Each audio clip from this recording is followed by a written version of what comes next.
All hail the Corgi.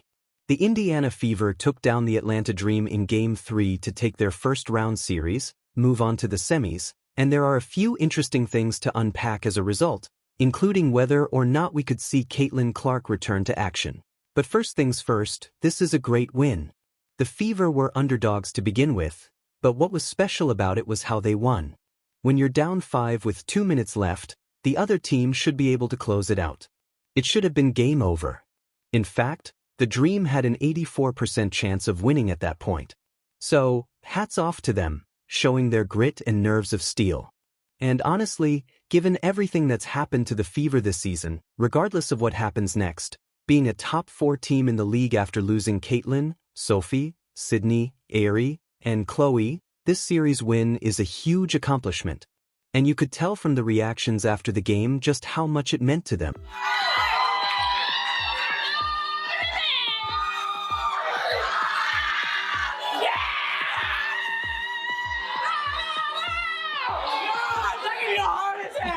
And while fans have been upset with Stephanie White all season for, among other things, how she's used Caitlin Clark, there's one thing I have to give her credit for.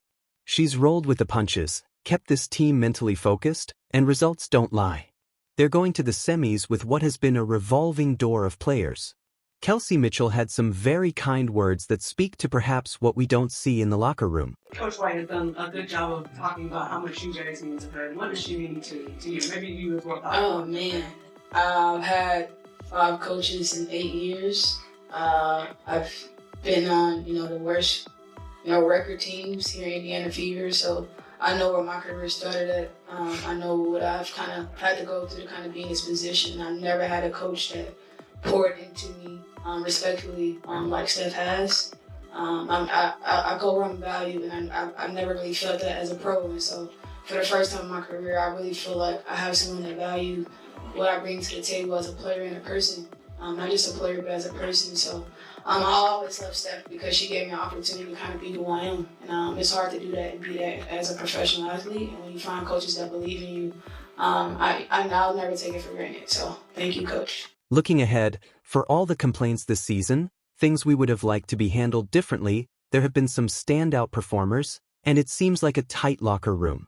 You have to think next season with Caitlin in the mix, they'll be contenders.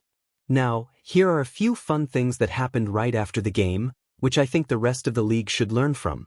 First, the Fever admin wasted no time calling out everyone at our good friends ESPN who all picked the Fever to lose because that's what you do in sports.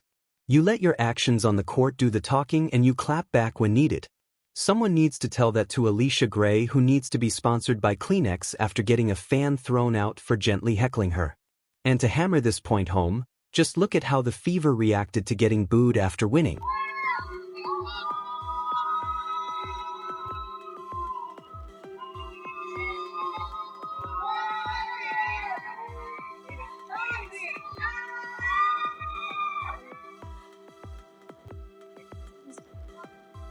Start the investigation for hate speech now, Kathy. We can't have fans cheering against the other team now, can we? Seriously though, that's how you handle it. Understand that this is a frigid sport and just tell the 352 fans in attendance to go home and cry into their pillows. The Fever's appropriate reaction has rightfully gotten a lot of praise for that reason. Caitlin Clark showing you guys how to interact with the fans. You don't pull a Kalia Copper and go to the post-game podium and complain about fans booing. It's a part of the game.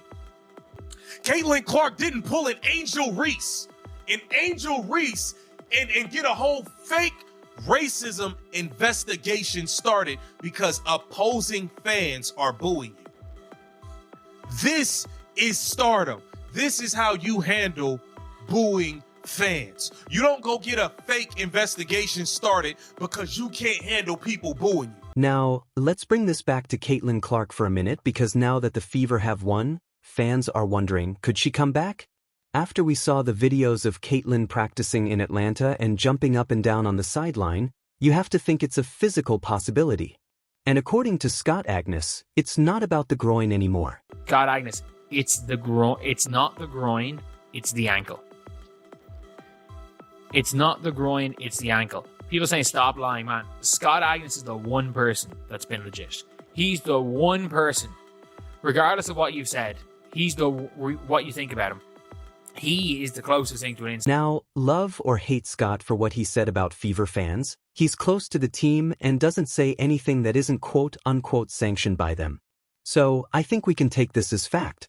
And this is good news because if her groin is good enough to play, she's going to come back strong to start next season at the very latest. And there's no reason to think the Fever can't make the finals. They've beaten the Aces twice this year. She just referenced it twice. It is Indiana. Dropped 2 of the 3 games to them this year, but you haven't seen them since late July. What excites you about that matchup? That they haven't seen the releases yet. They caught us when we were at a bit in turmoil. Not only that, they... Sure, Becky Hammond says the Fever haven't seen the best of them, but it's the playoffs. Anything can happen. Lower seeds have won championships in professional sports. If they make the finals, that would give Caitlin enough time to ramp up. And that, interestingly enough, would complete the Michael Jordan sophomore season arc. Like Caitlin, MJ was injured for most of his second season with a broken foot. Interestingly enough, then came back in the playoffs to drop a NBA record 63 points on the Celtics, who were a juggernaut back in 1986. She's already shown she can come back from injury and dominate. You need only look at the comeback against the Liberty with the 9 points in 38 seconds dropping threes from the parking lot. And if you're the rest of the WNBA, you should want this because ratings have been in the tank. And with Caitlin, they'd be through the roof. We're talking 4 million viewers when she returns. That's a feel-good thing when you're trying to negotiate enough money to, as Breanna Stewart said, pay back old players for what they did to grow the league. Don't get me started on that one. But here's the reality. The Fever have ruled her out for the playoffs, meaning she's off the roster. This means no matter how far the Fever go, she cannot be added back. Once you're off, you're off. So, there is 100% no chance of her returning for a storybook ending. Why did the Fever do this? Perhaps they didn't think they'd go this far. Whatever the reason, they've committed to Caitlin not playing another game in 2025, which is a bummer. Because I think she totally could have played only for the reason that elite players play hurt in the playoffs. But if you're a Caitlin fan and you want to see her win a championship, you have to like the heart of the Fever and what they've been able to accomplish this year. It bodes well for them and Caitlin next season. And if Caitlin keeps wearing those black Air Force Ones and with a little help from the lucky corgi, the Fever could make a Cinderella run. They've got the spirit. Let's see what the basketball gods have in store.